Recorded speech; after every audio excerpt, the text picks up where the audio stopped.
Solo Abiotic. Hey, how's it going?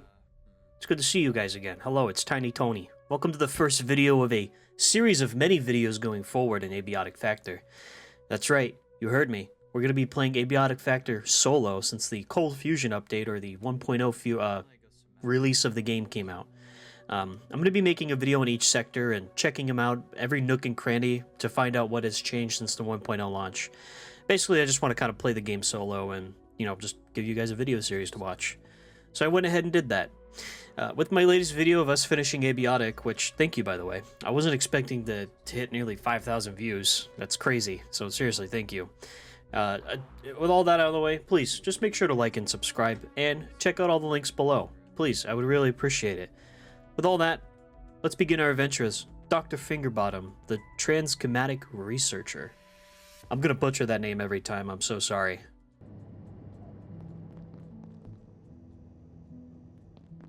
I don't think we've met. Ah, you're stuck here too, eh? I came down from level 8 for a coffee. Now I'm locked in here for God knows how long. It'll be those fools on level 3 overreacting again. Looks like Jaeger's locked out. Typical. See if you can let him in. Maybe he knows what's happened. But take your time. He's insufferable.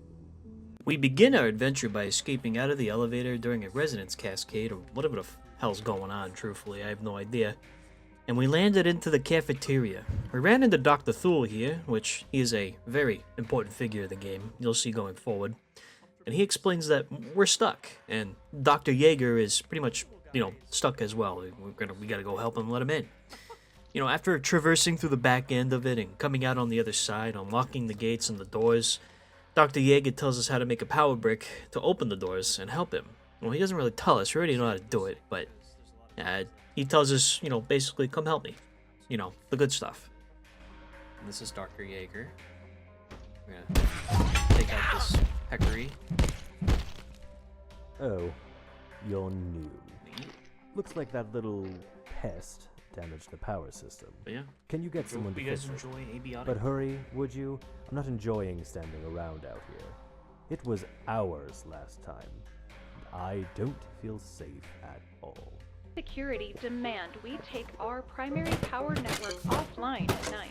All major power outlets are shut down, as well as most pathway lighting.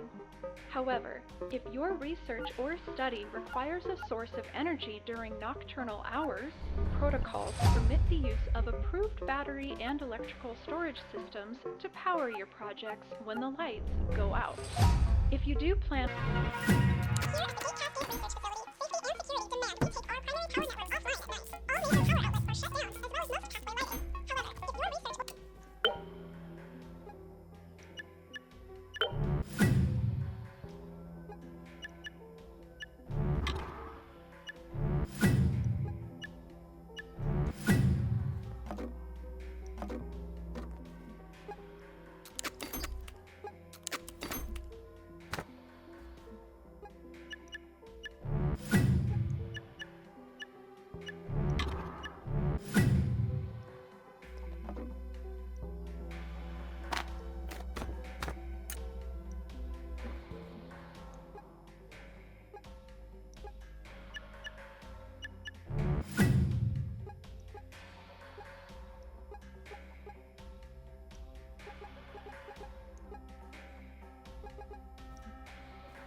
After we get around, making a crafting bench, making some stuff for us to use, and we finally get around to making that power brick, by the time we get it into the door, poor Dr. Jaeger, he dies. Like, straight up, he's just dead.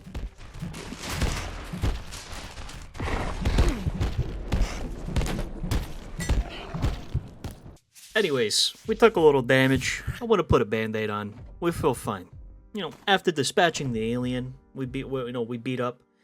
We go outside to the main area and we meet up with an officer who was was kind of locked himself in a security office and tells us what we need to do to get out. via we got to go to manufacturing, and he's not going to help us whatsoever, and he tells us to grab a map and, you know, basically tells us to go away. I don't know what's going on. Please They locate don't security tell me personnel and squat follow on a evacuation good day, procedures. and this isn't a good day. But if the big voice says get out, I'd do what she says. Elevators are dead, so head for the main tunnel in manufacturing on level 2. There's maps over there. But me, I'm staying right here. You know, it kind of told us what to do next, but my inner me went around, you know, looking for stuff, talking to other scientists, gathering materials, you know, like backpacks, stuff for crafting. I made myself some weapons, you know, that'll come in handy while roaming around the office sector. You know, I made a club, a crossbow, and eventually I made a makeshift spear and some armor, but you won't see much of that till later. So yeah, it's mostly what I did after talking to Officer Boyne here, the lovely guy himself. This is. Looks like I was wrong. That useless rent-a-cop in the plaza said to go through manufacturing, then head for the surface tunnel, I suppose. But that's a whole sector away. If they think I'm walking all that way through their toxic machine shops, they can think again. I'm not ready yet. Just a little longer. Maybe they'll fix this and I can get back to my work. I have samples denaturing as we speak.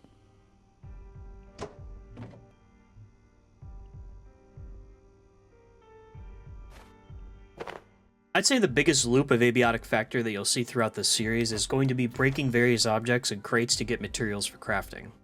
Everything in the game is useful at some point. Even the early game items? Really, Tony? Items are used throughout all the game. And I would always recommend farming them as much as you can while you're out, you know, and have the space available for it. Also, the mini game that you do use to figure out the items doesn't consume any of your materials, and it is a neat way to unlock ideas for you to craft. I love it. I think it's really good.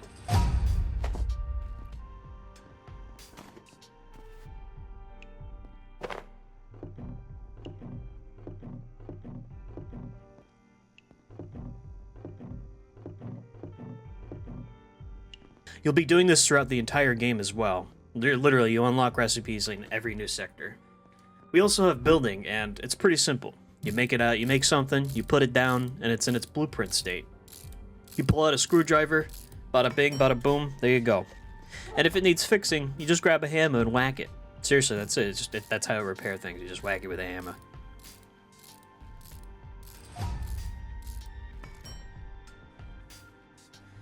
I will try to show as much as possible without being super boring while gathering materials that I'll be using for later use.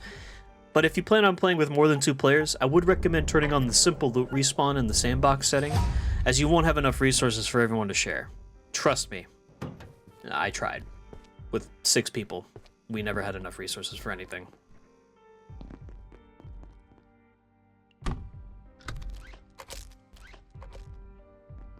So yeah, that's pretty much basically it. I spent the first about an hour and a half of my gameplay gathering resources, building up a little area in the cafeteria, making sure, you know, it was good, it was nice, it was beautiful, I looked great, you know, Dr. Fingerbottom. Gotta make a place nice for home. You get this little buff on the side that says you're safe, quote unquote, relatively speaking. Basically, that means that anything that was spawning there naturally in terms of enemies, they won't respawn there, and you're basically safe.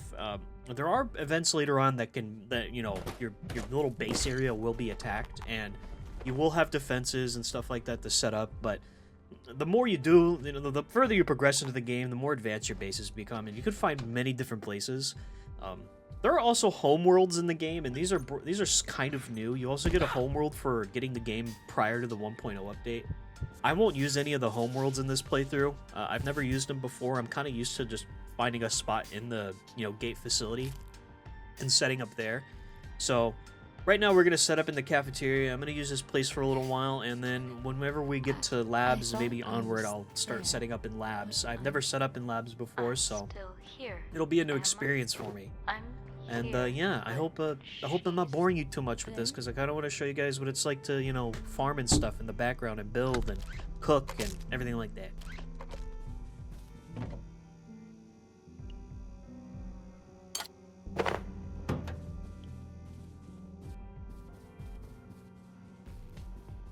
Dr. Derek Mance reporting. Research Director, Gate Cascade Research Facility. Originating in Antiverse 2. IS-171 is a stationary sessile entity that traps its food with a retractable tentacle. The experience of being caught is rather like being attacked by an angry pizza. It presents no real threat, but leaves an enduring, not entirely unpleasant smell on anything it touches. Suggestions for possible applications include perfume, industrial scents, and olfactory-based crowd control weapons. One thing I almost completely glossed over was the power system, and I do apologize, there's a lot to talk about in this video.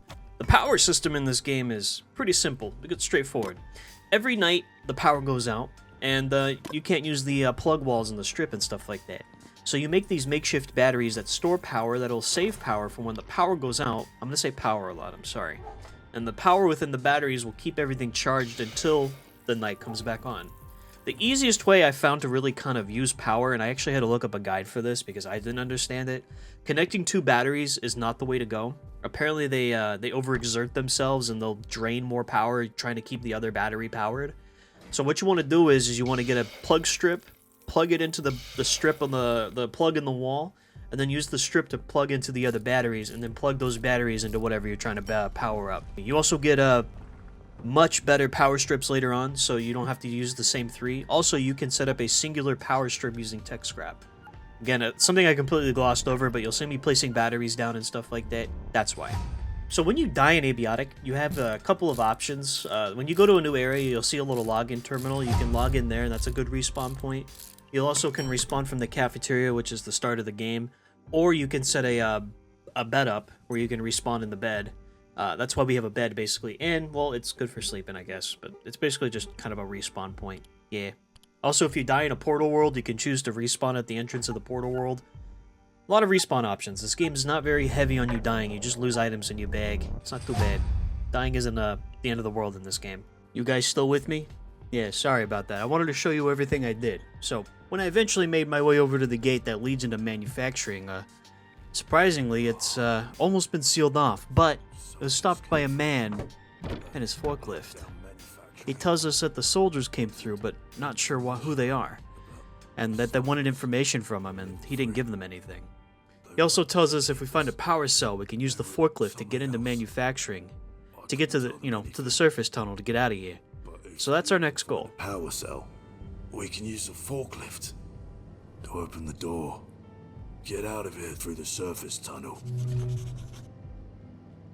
Oh, but in true survival, crafting game trope, I do some more farming on the side, which requires us beating up more computers, crates, printers, and copiers.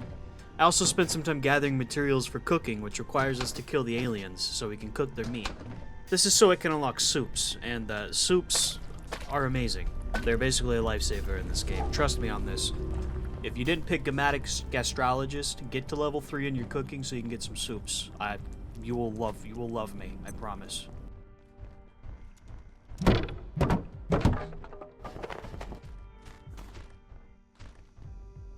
I thought they were coming to help, but they weren't gatekeepers. They started shooting.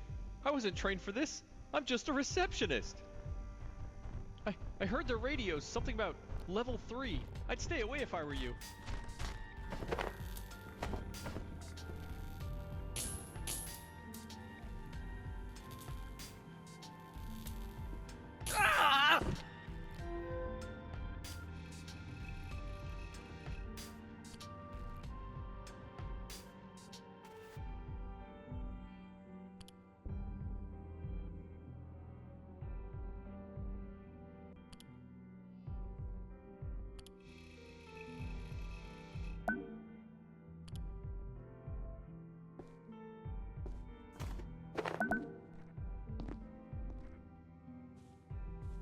I knew this would happen.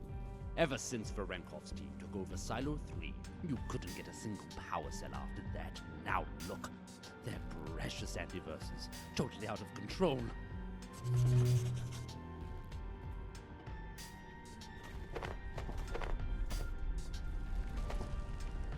Whatever it is they're doing in Silo 3, it used every power cell we had. Now that I eventually found someone who could tell me where to find some power cells, he tells us where we have to go to the, Silo 3, where everyone keeps talking about. But the problem is, all the ways to Silo 3 are locked off, or, you know, you just can't get to them, so we have to find an alternative route. But before we have to do that, I went ahead and made some more power bricks to unlock an additional shortcut. This game has a load of shortcuts you can unlock once you progress through them naturally. It's pretty nice. And then we stumbled upon this.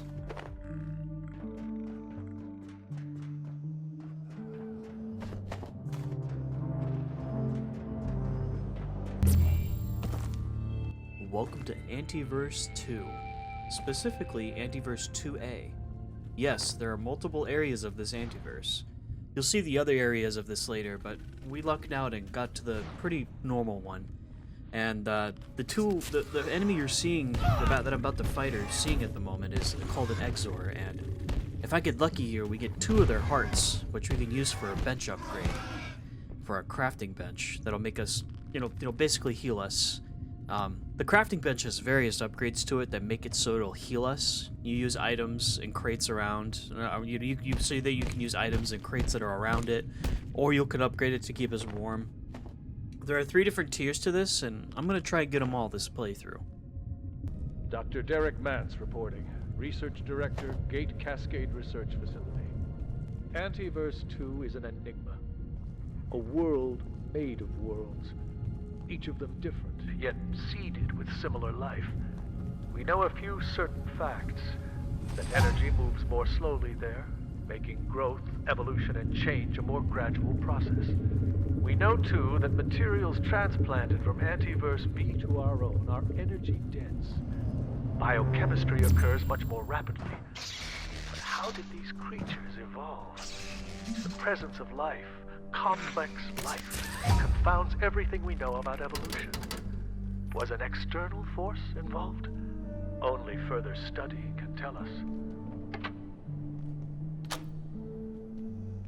After we get through this Antiverse and collecting all the Antiverse wheat, we finally make it to the upper floors. The place that we needed to be. But there's a problem. It's locked. We can't get to Silo 3. Damn security. But there's a scientist who's grinding or groaning and moaning about something in the other room, so we go have a chat with her. Leaving without my data. I could lose everything. I'd never get a Nobel Prize. Then I had an idea. I worked on the security bots. Their CPUs store access codes. If we salvaged some, we could make something to hack the door. What do you think? After chatting with her, she basically tells us that she worked on the security bots that are around the facility that you've been seeing dormant. And she can help us, teach us a way to make a hacking device that'll help us get all through the level 1 security pads around the office sector. The only catch is, we gotta kill the robots to get the GPUs off of them. Now, these guys are normally dormant during the daytime, but they're active during the night. There is a way to make them active at all times just by hitting their docking station and aggroing them onto you. I found an easy way to cheese these robots early on, and so you guys will learn as well. There's a base defense that you can bring into anywhere you go, and all it needs is power. Get the security bot to follow you over to it and beat it up while the base defense beats the poo out of it.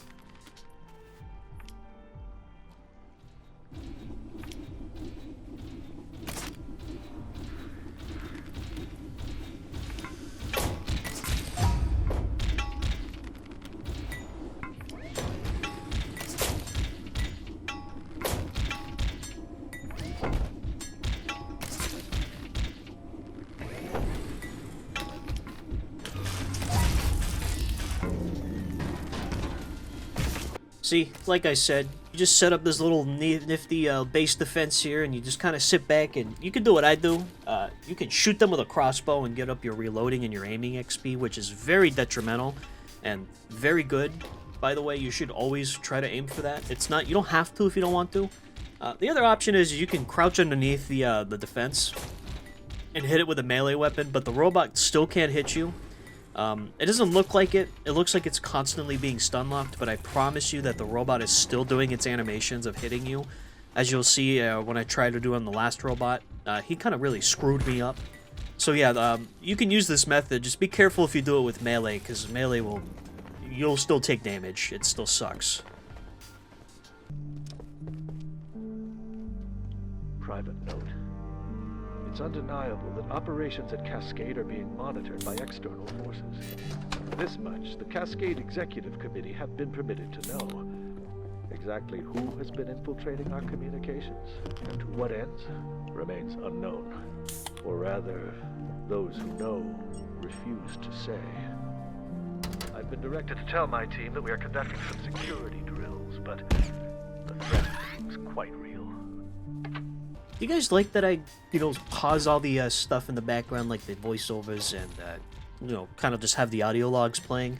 I'm not entirely sure. I'm editing right now, and it just feels like it's a little bit boring because I'm not talking over it, but I feel like the lore in this game can be easily skipped over if you don't read, and look at the audio logs in the game, which I try to do here and there. I'll try to pause. I'll try to go up to the emails, and so you guys can pause and, look at them, but I feel like the audio logs is where it's at. They talk about a lot of the different ISOs, and, a lot of the stuff that's going on outside the, what's going on around you, and it's really good. I would highly recommend listening to Dr. Manson, whoever you find along the way.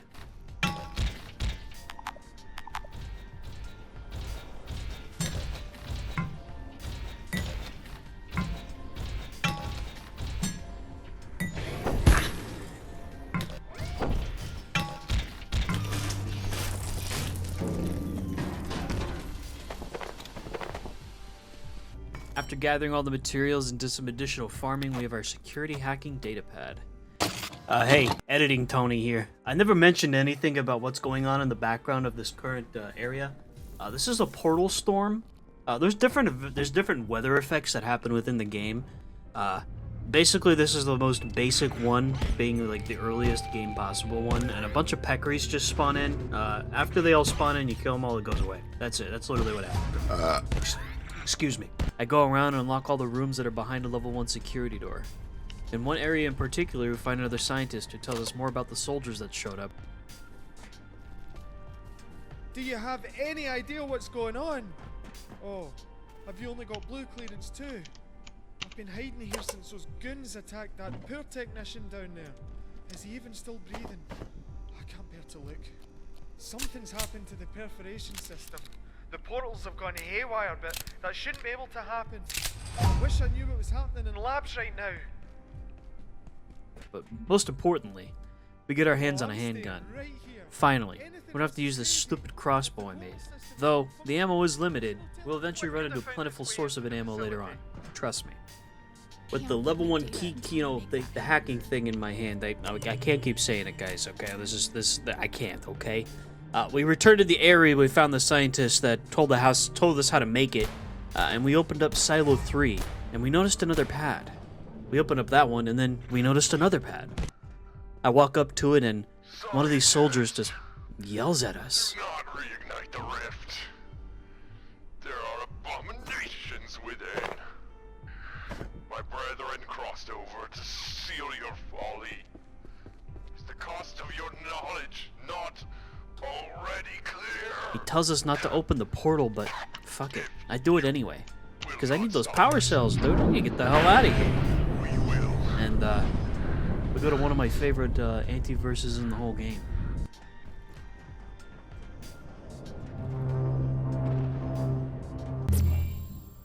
Flat Hill. I love Flat Hill. This place is awesome. The lore behind it's really good. The audio logs around tell us that the fog filled this area, and the gate came in and evacuated all the residents around them and told them it was a chemical leak, and they set up a base of operations in the area and began studying everything that was going on.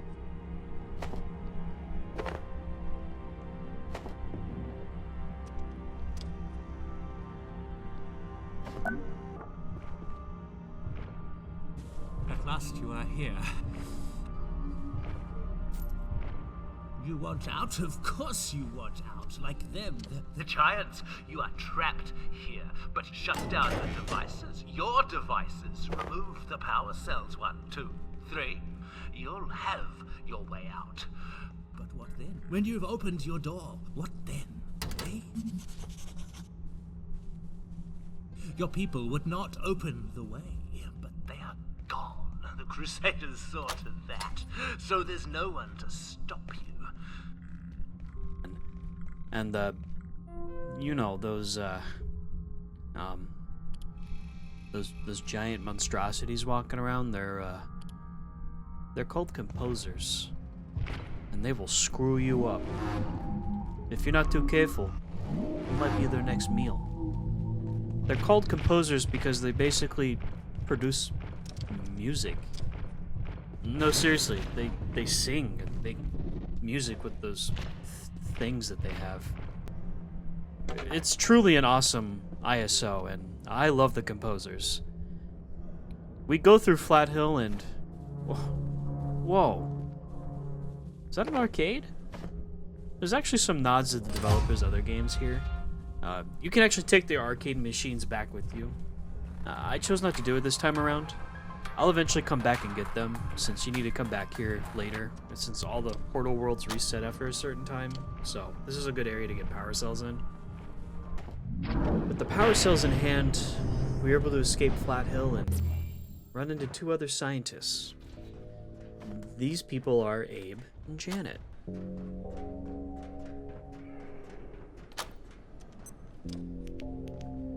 It knows we're here, Janet. There's nothing holding it back. Flat Hill is open.